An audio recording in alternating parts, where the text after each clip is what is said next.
kebocoran di oli di bagian engine kadang-kadang diabaikan atau tidak terlalu diperhatikan guys ya. Itu VTEC, kalau di Toyota itu VVTi, Variable Valve Timing Intelligent ya.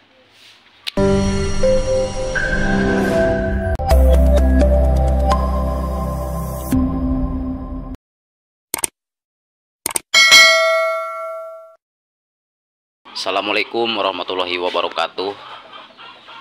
Ini alhamdulillah cuaca mendung guys ya, tapi mendung juga tak berarti hujan guys ya. Semoga kita semua selalu diberikan kesehatan guys ya, dimudahkan dalam segala bentuk urusan ya. Tentunya diberikan juga keberkahan rezeki yang berlimpah dan dijauhkan dari segala mara bahaya guys. Nah, ini video lanjutan yang kemarin tentang Honda Jazz L15A, tipe engine L15A GE8 tahun 2012, yang banyak sekali kebocoran-kebocoran di bagian mesin, yaitu kebocoran-kebocoran oli guys ya. Nah, sekarang saya ingin membahas sedikit masalah tenaga mobil ya. Tenaga mobil kadang-kadang kalian meributkan masalah tune up, bersihkan ini, bersihkan itu, bersihkan ini, bersihkan itu dan sebagainya. Tapi kalau untuk kebocoran-kebocoran di oli di bagian engine kadang-kadang diabaikan atau tidak terlalu diperhatikan guys ya. Padahal kebocoran oli pada engine, apalagi mobil yang sudah dilengkapi dengan sistem teknologi VTEC ya. Kalau di Honda itu VTEC, kalau di Toyota itu VVTi, Variable Valve Timing Intelligent ya. Ya sama sih, teknologinya sama, cuman secara mekanisme dia berbeda ya guys ya. Nah, ini kita bahas sedikit masalah tenaga. Kenapa saya bilang oli bocor juga berpengaruh? Ya jelas guys, jelas berpengaruh karena mobil ini dilengkapi dengan sistem VTEC ya.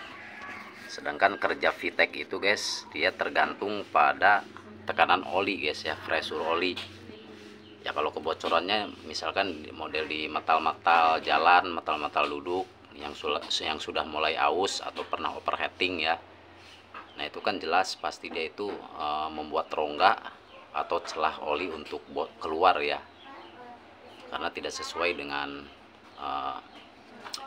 standarnya kerenggangan gap di metal jalan atau metal duduk ya, sehingga bisa mengurangi tekanan oli pressure. Nah ini guys, nah ini kan sensor guys nih, sensor solenoid ya, aktuator. Nah ini kan dia solenoidnya punyanya VTEC ya. Kalau di Toyota dia OCP, Oil Control Valve. Nah ini harus bebas dari kebocoran guys ya, seperti kebocoran-kebocoran di seal ini nih, yang depan ini kan. Nah ini kan untuk menentukan atau mengubah proses buka tutup valve ya, yang diatur secara pintar dengan menggunakan sistem VTEC ya. Nah itu cara penjelasannya guys ya. Kalau kita menggunakan bahasa mekanik seperti cam loop, bla bla bla dan lainnya, itu jarang dimengerti guys ya, karena kita itu kan beda-beda profesi guys ya. Jadi intinya mobil yang sudah dilengkapi dengan VTEC maupun di Toyota yang sudah dilengkapi dengan VVTi itu guys ya, kadang-kadang orang bilang itu kayak ada dorongan goibnya katanya ya. Nah tentunya mobil yang sudah didukung dengan VTEC itu kan akan lebih bertenaga, kemudian konsumsi bahan bakar pun akan lebih irit guys. Itu aja guys ya intinya guys ya. Jadi jangan terlalu bla bla bla bla bla bla bla. Kita menerangkan menggunakan animasi ya. Itu kan banyak sekali ya. Sedangkan kebanyakan masyarakat atau pengguna kan gak mengerti bahasa teknik, bahasa otomotif gitu guys. Jadi intinya mobil yang sudah dilengkapi dengan teknologi VTEC itu akan lebih bertenaga, konsumsi bahan bakar akan lebih irit. Gitu. Jadi kebocoran-kebocoran oli pun harus kita perhatikan di samping kita mengerjakan tune up seperti membersihkan fuel pump, filter fuel pump di bagian sistem BBM ya. Kemudian kita mengganti filter udara, mengganti busi secara berkala, kemudian mengganti oli, kemudian mengganti filter oli. Sementara kebocoran-kebocoran ini jarang diperhatikan, kebocoran-kebocoran oli yang jelas mengganggu ketekanan pressure oli itu ya guys ya. Jadi dia nggak sempurna ya, karena sistem VTEC ini bekerja atas dari tegangan, pokoknya dari tekanan pressure oli ya, berfungsi dan bisa bekerja dengan maksimal ya.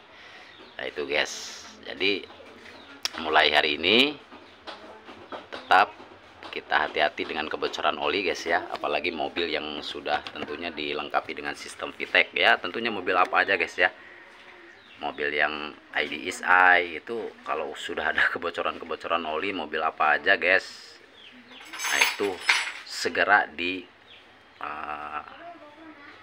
eksekusi guys ya, atau diperbaiki, karena berbahaya juga bagi kesehatan mesin guys ya.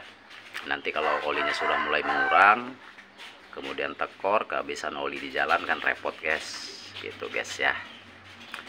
Nah itu guys ya, salah satu ciri mobil yang sudah mulai terasa remote, padahal kita sudah melaksanakan tune up, ganti ini ganti itu, bersihin fuel pump, tapi BBM masih terasa boros. Perhatikan juga kebocoran-kebocoran oli guys ya. Nah itu guys, jadi kita selalu mengedepankan standarisasi, kemudian kebersihan terutama ya. Ini bagian-bagiannya sudah kita bersihin sampai ke lubang-lubang intake-nya ini ya, kita bersihin semua, dan di intake-nya pun kita bersihin semua. Jangan asal bersihin dari luar guys ya, itu penting guys ya.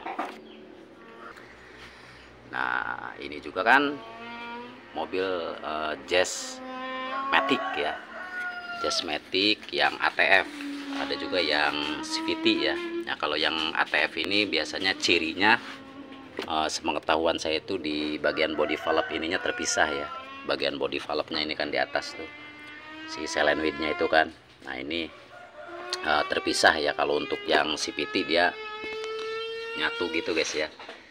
Terus kalau yang CVT nggak ada dipsticknya ya, dipstick untuk cek-cek oli kayak gini dia harus buka baut di sini. Lupa lagi ya, baut 12, baut 14, entah baut berapa di sini nih yang CVT ya. Terus penggunaan olinya juga hati-hati guys, yang CVT nggak boleh dipakai ke ATF, yang ATF nggak boleh dipakai ke CVT, itu berbahaya guys ya, nggak boleh. Tetap standarisasi. Dan ini juga mesin nih udah mulai bergerak, nanti saya sarankan untuk menggunakan oil mineral dulu sebelum terlanjur ya, sebelum terlanjur supaya agak bersih-bersih gitu guys ya.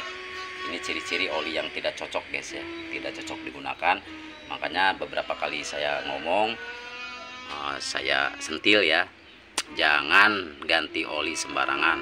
Percayakan kepada bengkel-bengkel kepercayaan kita masing-masing, kemudian toko-toko yang sudah menjadi langganan kita guys, agar terhindar dari oli palsu.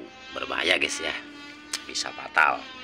Nah itu guys ya, bagian-bagian dari untuk mendongkrak performa tenaga mobil itu sebenarnya bukan hanya melakukan tune up, pembersihan fuel pump dan sebagainya, tapi kita juga harus memperhatikan kebocoran-kebocoran oli ya, kebocoran-kebocoran oli, karena tetap VTEC juga bekerja atas dukungan dari semua sensor-sensor, sebagian daripada sensor-sensor yang ada di mobil ini ya, model sensor MAF, kemudian sensor IAT, TVS, kemudian sensor ICT sensor, engine coolant temperatur, itu juga sangat berpengaruh ke VTEC guys ya.